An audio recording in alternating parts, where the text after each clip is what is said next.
Good morning, good afternoon, good evening, wherever you're watching from, and welcome back to another episode of Behind the Whistle. My name's Eric, I'm an amateur referee here in England, and I take you in the day in the life of what it's like to be a referee. In today's match, we are refereeing Broadwell Amateurs versus Chelford AFC in the Gloucestershire County League. Broadwell are currently sitting 9th in the table, whilst Chelford are currently sitting 10th, so it should be a good competitive game. This game is a tale of two halves, and we have some strange decisions to make right towards the end of the game, so stay tuned for that. If you've not been here before, like I said, I'm an amateur referee trying to make it as a professional, and I'm here to document my journey. In these videos, I review my games, all the decisions I've made, the good, the bad, and the ugly, to show you exactly how a referee thinks during a football match. And I'd just like to say that this video is sponsored by absolutely nobody, so if you'd like to support the channel and see extra content, you can join down below. I ref last week and my boots were muddy and I didn't clean them. Don't be like me.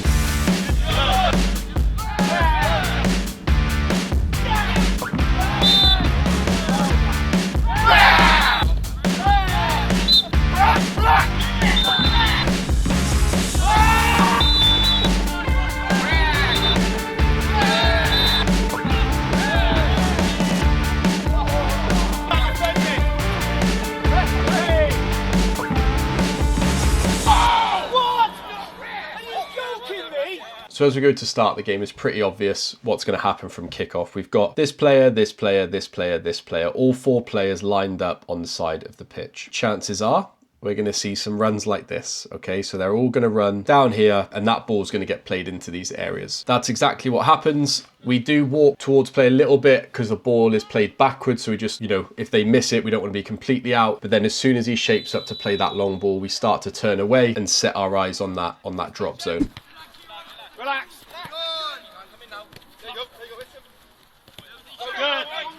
And then as it happens, we have a decision to make right at the start of the game. Those players come sliding in and you'll see from the slow-mo that the ball bounces off the number 3. Now this is really good for the game when you have a decision that could go either way and you get it right on that first decision, as it kind of sets the tone for the game. This player on the wing obviously didn't necessarily agree, but that's totally fine. We got the decision right and that kind of settles the nerves for the game for me.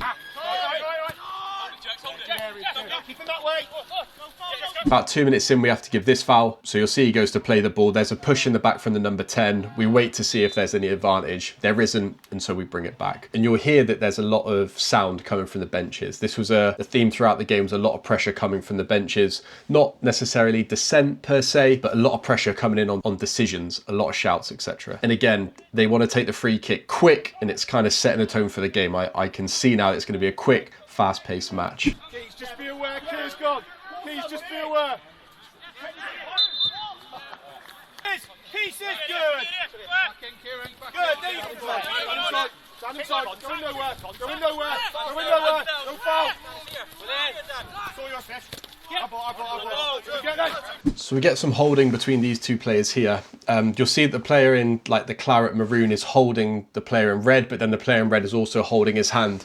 When I get this kind of, I don't know what to call it, mutual holding both ways, I tend to just let it run. I mean, they're both doing it. Until one of them lets go, I'm not going to give a foul either way. And in this occasion, no one's really asking for a foul, but it's just worth noting. Usually for me, if both players are holding each other, then I just let it run. Also, holding itself is not actually an offence. Holding is only offence if it affects the other person's ability to move. So if they're stood still and they're holding their shirt and the other player's not trying to move, it's technically not an offence anyway. So holding is only an offence if it has an effect on the other player's movement.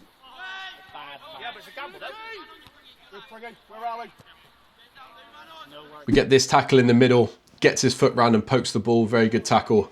And then the team in claret go 1-0 up. Seconds! React! Keeping the wrong way!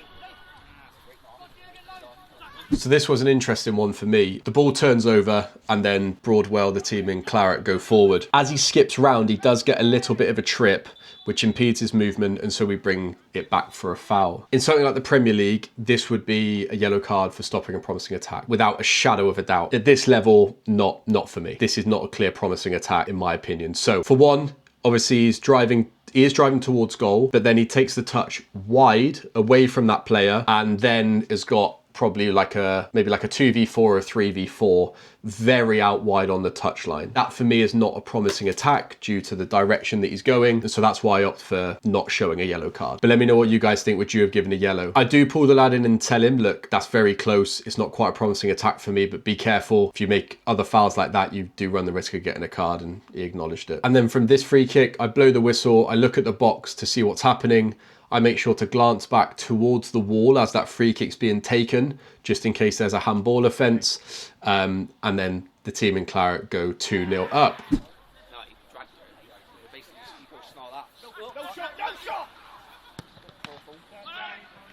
On throw-ins, you may have seen in previous videos, ideally, when there's a long throw like this, I really like to set up like I would a corner. So usually I'd like to come into around like this area here, maybe even into the box here. That wasn't possible here because of this player here on the edge of the box. And so I have to leave myself out a little bit. But as that ball gets thrown in and it falls onto the edge of the box, we make our way in for the shot, but it's straight at the goalkeeper. And although there's a small foul on the goalkeeper, he's got it in his hands, so he'd much rather play. So I just tell him to play, and that way I don't have to give a free kick in the box. Give it key, give it in.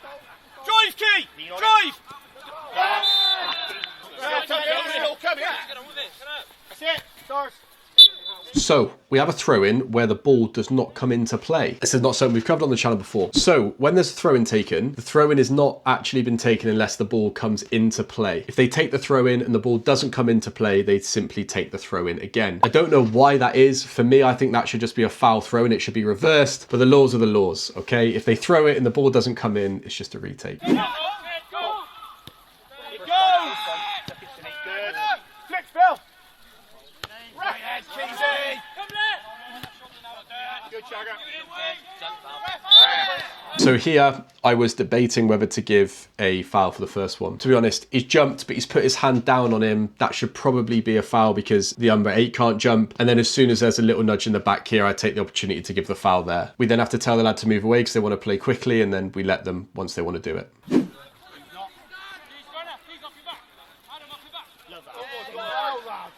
So we give a foul, and you'll hear shouts of "It's inside! It's inside!" That's inside, is that? Oh, it's inside! It's not. It's outside. The contact is here, so that is, for me, outside the box. The lad ends up going down inside the box, and there can be a common misconception that that is a penalty. It's not. The only time you would have a foul that occurs outside the box but then is given a penalty is if the foul continues to happen inside the box. For example, holding. So let's say a player is pulling the attacker's shirt, he's running into the box, he's pulling it, and then he continues holding into the penalty area. You would give a penalty because it's where the offence ended, not where it started. But because in a foul, the contact happens outside the box and the contact doesn't continue into the box, it's a free kick. So similar to a corner, when there's a free kick in this position, I usually try and set up exactly like I would a corner. The players set up the same, except they may have a wall. But from a free kick in this area, I'll try and set up exactly like I would a corner, as long as I've got eyes on the wall.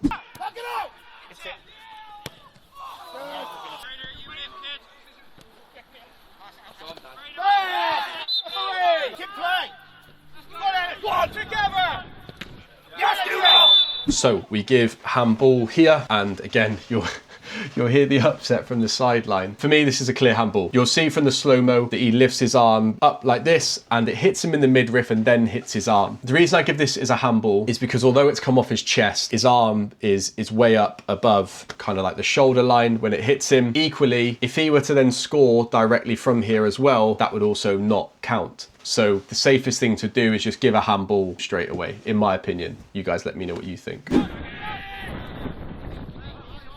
So we get a situation here where the number 10 is fouled, but he's played the ball, and so we play the advantage. Drive at it! Go 1-2, go 1-2, go 1-2. Good, Lucky. So ball's bouncing around at the back. I feel like I'm in a good position here, and then the ball quickly turns over and we kind of get caught out. I'm saying to myself at this point, dogzo, dogzo, dogzo. The goalkeeper makes another great save and the ball goes out for a corner. In situations like this, I try and talk to myself so I am clear what's happening. So, You know, if someone's driving through in midfield, I might be saying spar, spar, spar. So I know that if there's a foul, it's a promising attack. In this situation, I'm saying to myself, dogzo, dogzo, dogzo. So that if there's a foul, I know that I've already made my decision that this is going to be a denial of obvious goal scoring opportunity. And then I can make a judgment on whether it's yellow or red based on obviously what happens in the box, outside the box, deliberate, not deliberate, etc. And that's half time. Quite a few things to go through. Although there's been no cards in the first half, it's been relatively eventful. There are some cards in the second half though, so let's jump into it. Keep it that way, Nate. That's ours, Jack. Back it up, Harry, back it up. So he beats this player. For me, there's nothing wrong. And then as the number 6 tries to go round, he gets a little bit of a trip from the 2.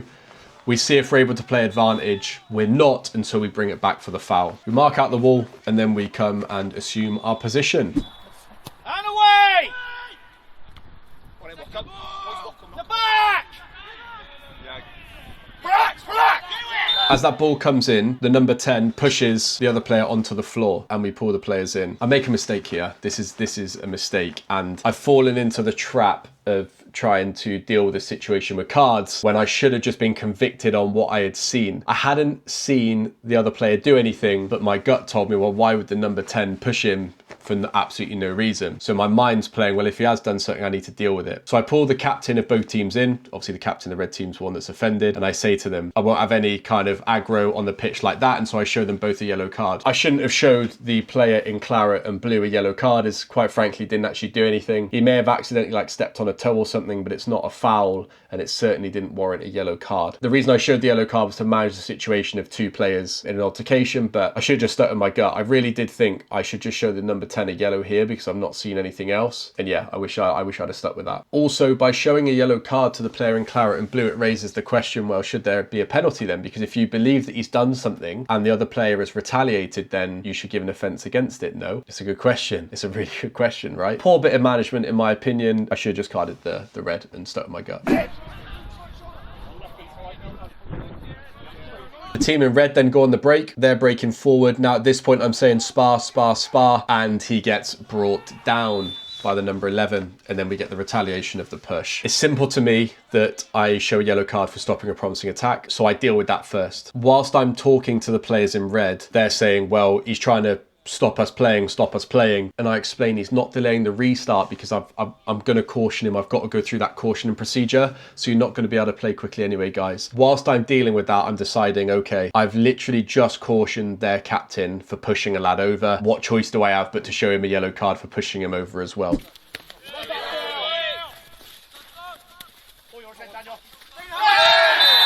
Now it's so interesting. I'm starting to, now that I'm at the level where there are actual dugouts and teams stand next to each other, it's clear to me that fouls that happen by the dugout have a heightened profile. There's really a high profile when there are fouls in this area of the pitch. So I need to learn to get a little bit closer. Honestly, when this stuff is happening, obviously next year, fingers crossed, if I get promoted, I'll have an assistant referee on this side that will be close and be able to manage it. But here, it's just me and a club assistant, so I need to be mindful. Obviously, a lot of things can happen, so ideally I should probably heighten my presence and come into this area here. But yeah, I'd want to be in closer to play so that if something happens, I'm right on top of it. Because as it happens, the number 8 just makes a careless foul, and because it's right in front of the benches, it all goes at it. So I tell him just to settle down. It's just a regular foul, nothing more than that, and let's just settle down.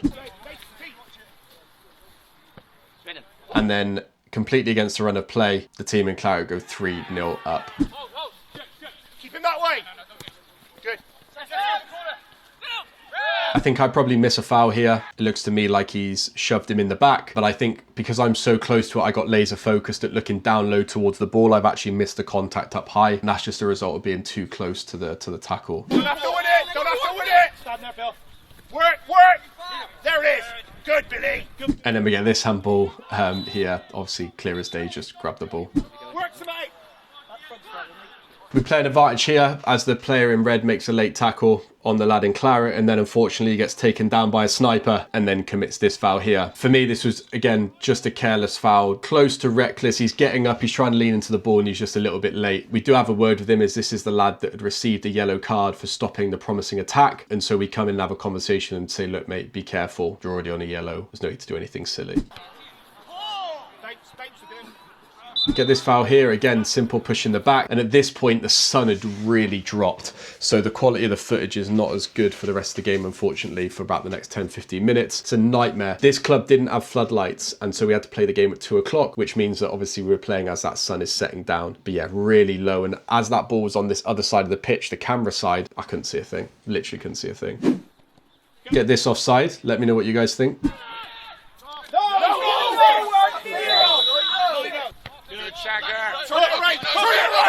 Again, simple foul to me to give. Again, especially in front of those benches, anything that is 50-50 is going to go to the benefit of the team is getting fouled, because in front of the benches, you want to make sure that we keep that temperature low. Keeping the wrong way, keeping the wrong way. He was already down. Love that defending. And then we have another Dogzo situation where I'm talking to myself. Now I'm saying Dogzo, Dogzo, Dogzo, but no foul. Nothing happens, all good. But again, as soon as he takes that touch in towards goal, I'm telling myself, Dogzo, Dogzo, Dogzo. And then we get our final yellow card here for simulation. This is a really interesting one. Let me know what you guys think. Just pull out, pull out. Referee! No! What?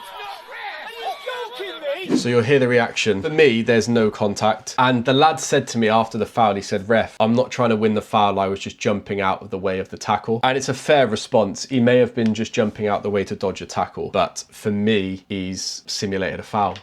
That's just how I saw it, and I couldn't see it any other way in the moment. You'll see there's no contact, and then he's going forwards, jumping, and yeah, goes down. Nobody else on his team appealed for a foul, only the one guy from the bench, and that was just indicated to me that this was not a foul. I had seen what I had seen, so I issue a yellow card for simulation. I tell you what it does prove though, it proves that players don't even look at your signals, because as I blow the whistle and signal for red, they've got their arms up.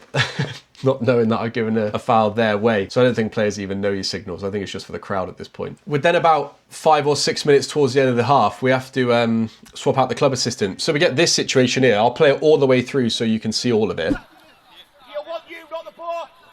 Been fouling all day. Come on, show. Oh. Great knock. Keep him there, Luke. Good, Jay. Come on, Reece. Good. The club assistant gives a throw in and then shouts onto the pitch that I need to watch the game because I've missed a foul in the corner and that he's pushed him in the back. As soon as he said something publicly like that onto the pitch, his credibility of making impartial decisions as a club assistant is gone, and so I'd just swap them out. There's no point dealing with it. They're not on the team sheet, so you don't show them a card. The simplest thing to do is just say, "Look, I appreciate you doing this, but yeah, give me the flag. We're going to swap with somebody else." You need a line, Mike, you need a new line. We just sent him off. Red card. Called him a tosser, I think. You'll hear on the camera that they say that he called me a tosser. That didn't happen. He didn't call me anything. Otherwise, you know, would have been more serious. He simply was just shouting about the fact that I'd missed a decision. So it's just easier to swap him out because all the credibility disappears. And that, ladies and gentlemen, is full time. Thank you so much for watching. I hope you enjoyed this week's video. And as always, I will see you next week.